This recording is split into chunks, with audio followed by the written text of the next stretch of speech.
تو ماہ مبارک کا آخری اشرا ہمارے سروں پر سے گزر رہا ہے.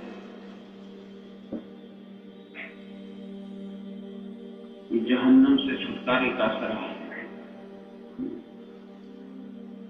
ہمارے حضرت کی یہ بات ہے کہ ہمیں اس کا استحضار رہنا چاہیے، دھیان رہنا چاہیے کہ جہنم سے چھٹکارے کا اشرا ہمارے سروں پر سے گزر رہا ہے. اور یہ پورا منتہا ہے، پوری محنت کا منتہا یہ ہے اللہ تعالیٰ ہمیں جہنم کے دکھ دینے والے عذاب سے بچا لے اور اللہ تعالیٰ ہمیں جنت کی نعمتوں میں ٹھکانہ دے دے. بس یہ منتہا ہے ہمارا.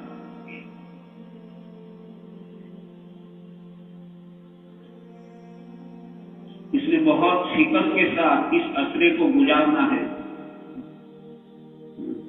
کہ اللہ پاک نے پورا عصرہ ہمیں جہنم سے چھٹکارے کا دیا ہے.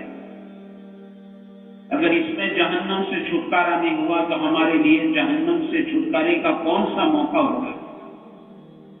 یہ اللہ تعالیٰ ہماری تنہائی کی سوچ کرنی چاہیے.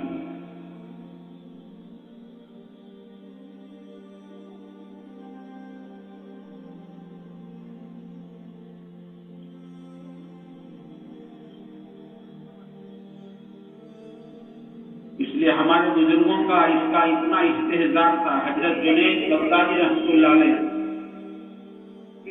حالانکہ جن کی حیات ایسی ہے یہ فرماتے ہیں کہ مجھے عمر نوح مل جائے. عمر نوح جو ہے بعض علماء کہتے ہیں 1000 سال اور بعض کہتے ہیں 1500 سال. حضرت جنید یہ فرماتے رحمۃ اللہ علیہ کہ مجھے عمر نوح بھی مل جائے نا تو میں ایک وظیفہ نہیں چھوڑوں. جن کی زندگیوں میں اہتمام ایسا ہے اعمال کا،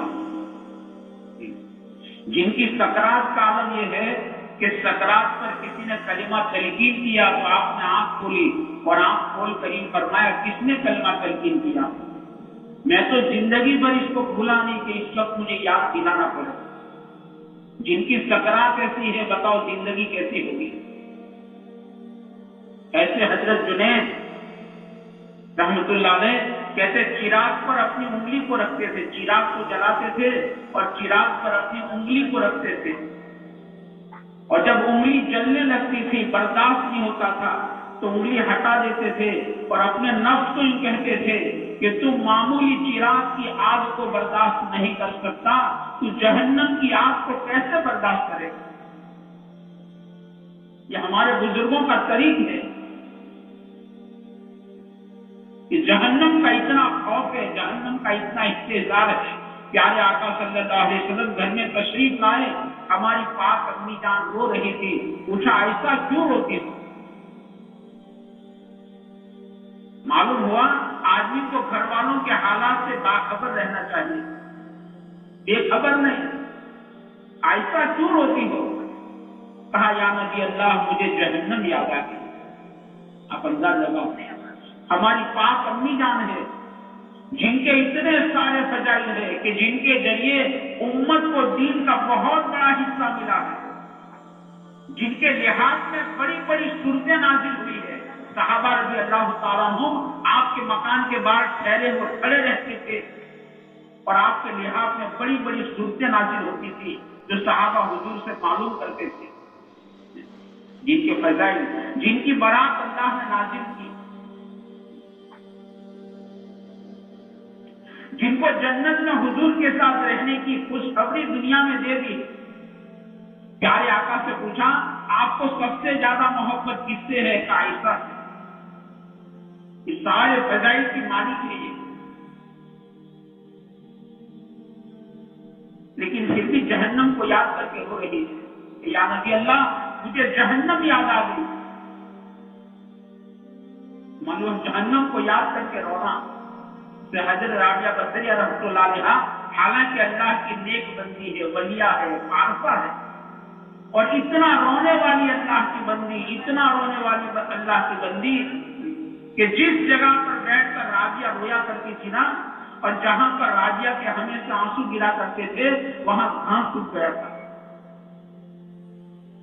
آپ انداز سے لگاؤ کہ رابعہ کتنا روتی ہوگی اور رابعہ کے کتنے آنسو وہاں پر گرے ہو گئے کہ وہاں گھاس سوکھ گیا تھا.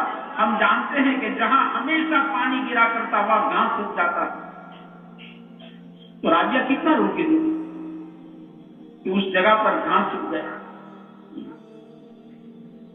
یہ ہمارا چلنے کا راستہ ہے۔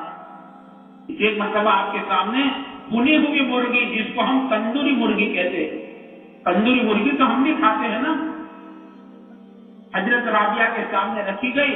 جیسے حضرت رابعہ اس بھنی ہوئی مرغی کو دیکھ رہی ہے، رو رہی ہے، دیکھ رہی ہے، رو رہی ہے۔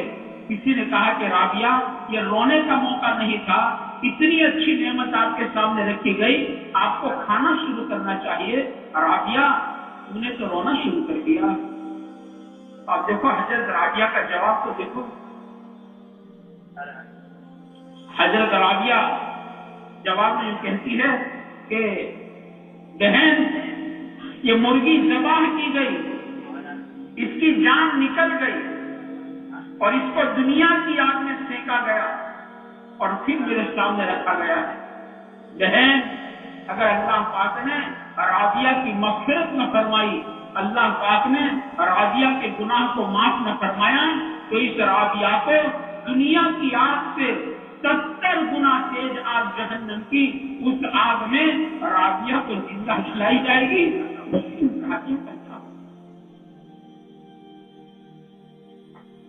ہمارا تو راستہ، ہم راستہ بھول گئے ہیں۔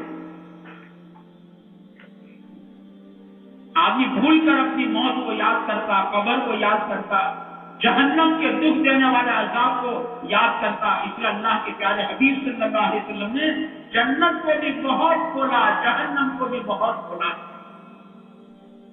اتنا شاید کسی نبی نے نہیں کھولا جتنا ہمارے پیارے نبی صلی اللہ علیہ وسلم نے جنت اور جہنم کو کھول کھول کر امت کو سنایا،